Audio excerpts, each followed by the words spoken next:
29. Religion and Rocketry. This essay has had various titles and was first published as Will We Lose God in Outer Space in the Christian Herald, Volume 81, April 1958, then as a pamphlet entitled Shall We Lose God in Outer Space by SPCK in 1959, and finally under the title which Lewis originally gave it in The World's Last Night, U.S. 1960. It is now in Fernseed and Elephants, 1998. In my time, I have heard two quite different arguments against my religion put forward in the name of science. When I was a youngster, people used to say that the universe was not only not friendly to life, but positively hostile to it. Life had appeared on this planet by a millionth chance, as if at one point there had been a breakdown of the elaborate defences generally enforced against it. We should be rash to assume that such a leak had occurred more than once. Probably life was a purely terrestrial abnormality. We were alone in an infinite desert, which just showed the absurdity of the Christian idea that there was a creator who was interested in living creatures. But then came Professor F.B. Hoyle, the Cambridge cosmologist, and in a fortnight or so everyone I met seemed to have decided that the universe was probably quite well provided with inhabitable globes and with livestock to inhabit them, which just showed, equally well, the absurdity of Christianity with its parochial idea that man could be important to God. This is a warning of what we may expect if we ever do discover animal life, vegetable does not matter, on another planet. Each new discovery, even every new theory, is held at first to have the most wide-reaching theological and philosophical consequences. It is seized by unbelievers as the basis for a new attack on Christianity. It is often, and more embarrassingly, seized by injudicious believers as the basis for a new defense. But usually, when the popular hubbub has subsided and the novelty has been chewed over by real theologians, real scientists, and real philosophers, both sides find themselves pretty much where they were before. So it was with Copernican astronomy, with Darwinism, with biblical criticism, with the new psychology. So I cannot help expecting it will be with the discovery of life on other planets, if that discovery is ever made. The supposed threat is clearly directed against the doctrine of the Incarnation, the belief that God of God, for us men and our salvation, came down from heaven and was made man. Why for us men more than for others? If we find ourselves to be but one among a million races scattered through a million spheres, how can we, without absurd arrogance, believe ourselves to have been uniquely favoured? I admit that the question could become formidable. In fact, it will become formidable when, if ever, we know the answer to 5 other questions. 1. Are there animals anywhere except on Earth? We do not know. We do not know whether we ever shall know. 2. Supposing there were, have any of these animals what we call rational souls? By this I include not merely the faculty to abstract and calculate, but the apprehension of values, the power to mean by good something more than good for me or even good for my species. If instead of asking, have they rational souls, you prefer to ask, are they spiritual animals? I think we shall both mean pretty much the same. If the answer to either question should be no, then of course it would not be at all strange that our species should be treated differently from theirs. There would be no sense in offering to a creature, however clever or amiable, a gift which that creature was by its nature incapable either of desiring or of receiving.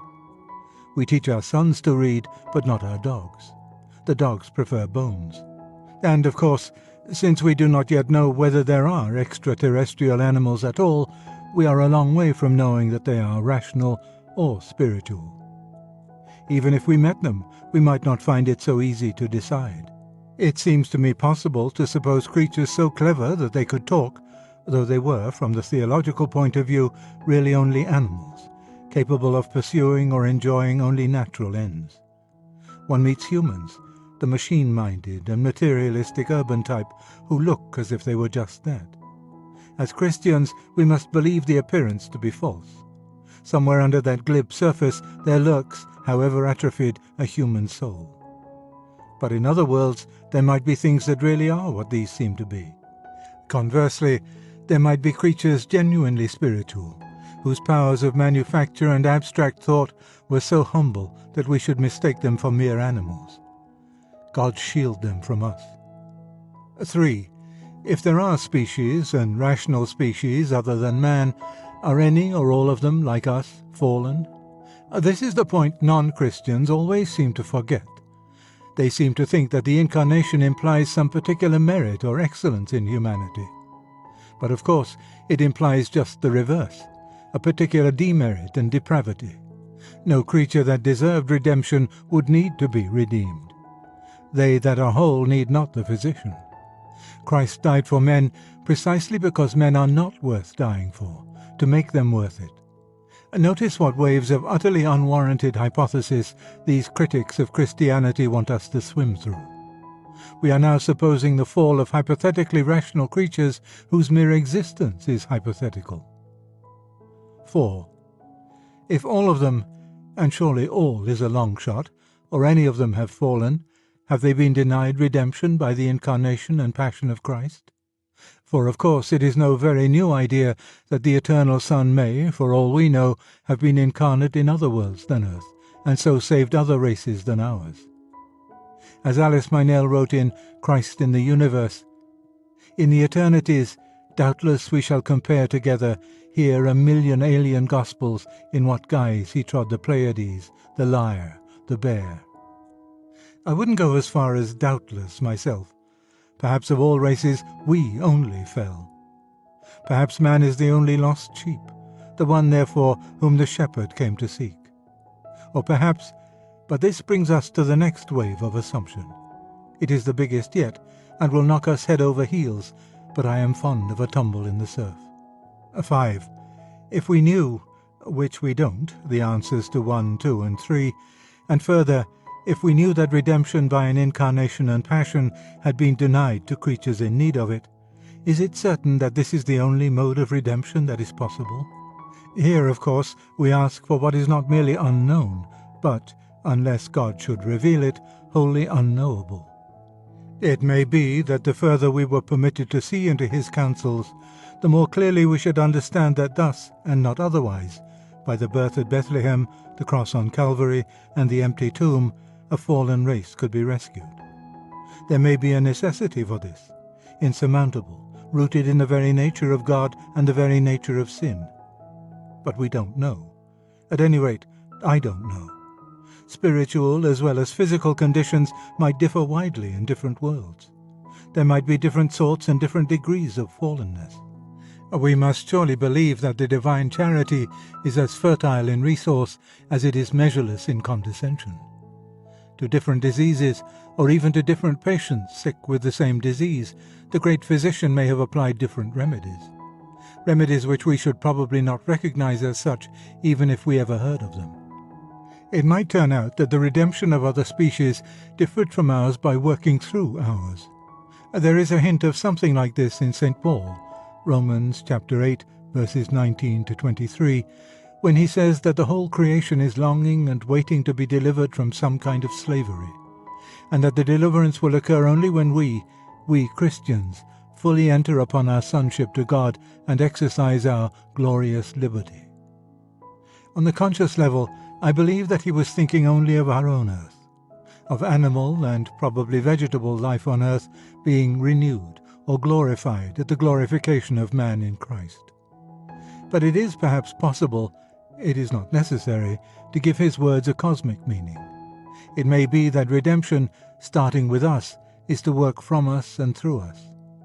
This would no doubt give man a pivotal position. But such a position need not imply any superiority in us or any favoritism in God.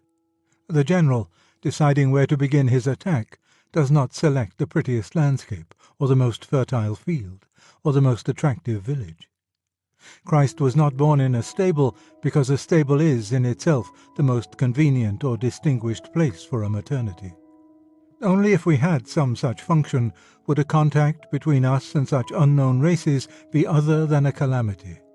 If indeed we were unfallen, it would be another matter. It sets one dreaming.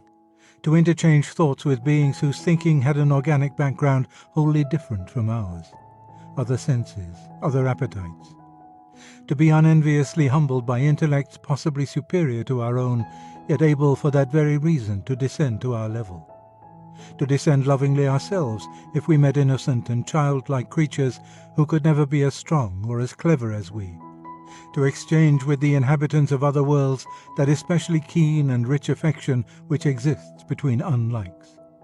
It is a glorious dream. But make no mistake, it is a dream. We are fallen. We know what our race does to strangers. Man destroys or enslaves every species he can. Civilized man murders, enslaves, cheats, and corrupts savage man. Even inanimate nature he turns into dust balls and slag heaps. There are individuals who don't, but they are not the sort who are likely to be our pioneers in space. Our ambassador to new worlds will be the needy and greedy adventurer, or the ruthless technical expert. They will do as their kind has always done. What that will be if they meet things weaker than themselves, the black man and the red man can tell. If they meet things stronger, they will be, very properly, destroyed.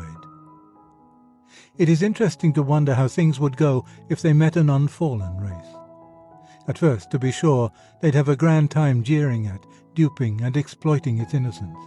But I doubt if our half-animal cunning would long be a match for godlike wisdom, selfless valor, and perfect unanimity. I therefore fear the practical, not the theoretical problems which will arise if ever we meet rational creatures which are not human. Against them we shall, if we can, commit all the crimes we have already committed against creatures, certainly human, but differing from us in features and pigmentation. And the starry heavens will become an object to which good men can look up only with feelings of intolerable guilt, agonized pity, and burning shame. Of course, after the first debauch of exploitation, we shall make some belated attempt to do better. We shall perhaps send missionaries. But can even missionaries be trusted? Gun and gospel have been horribly combined in the past. The missionary's holy desire to save souls has not always been kept quite distinct from the arrogant desire, the busybody's itch to, as he calls it, civilize the, as he calls them, natives. Would all our missionaries recognize an unfallen race if they met it? Could they? Would they continue to press upon creatures that did not need to be saved that plan of salvation which God has appointed to man? Would they denounce as sins mere differences of behavior which the spiritual and biological history of these strange creatures fully justified, and which God himself had blessed? Would they try to teach those from whom they had better learn? I do not know. What I do know is that here and now, as our only possible practical preparation for such a meeting, you and I should resolve to stand firm against all exploitation and all theological imperialism. It will not be fun. We shall be called traitors to our own species. We shall be hated of almost all men, even of some religious men, and we must not give back one single inch. We shall probably fail, but let us go down fighting for the right side. Our loyalty is due not to our species, but to God. Those who are, or can become, his sons are our real brothers, even if they have shells or tusks. It is spiritual, not biological kinship that counts. But let us thank God that we are still very far from travel to other worlds. I have wondered before now whether the vast astronomical distances may not be God's quarantine precautions. They prevent the spiritual infection of a fallen species from spreading. And of course, we are also very far from the supposed theological problem which contact with other rational species might raise. Such species may not exist. There is not at present a shred of empirical evidence that they do. There is nothing but what the logicians would call arguments from a priori probability. Arguments that begin, "It is only natural to suppose," or "all analogy suggests," or "is it not the height of arrogance to rule out?" They make very good reading.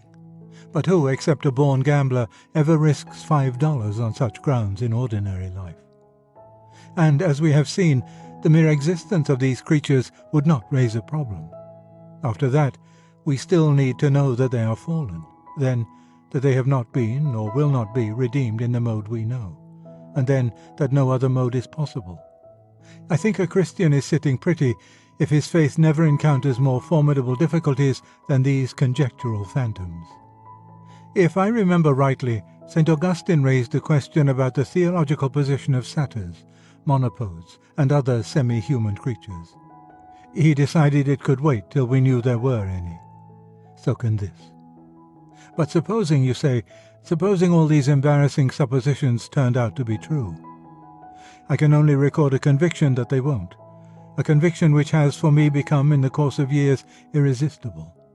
Christians and their opponents again and again expect that some new discovery will either turn matters of faith into matters of knowledge, or else reduce them to patent absurdities.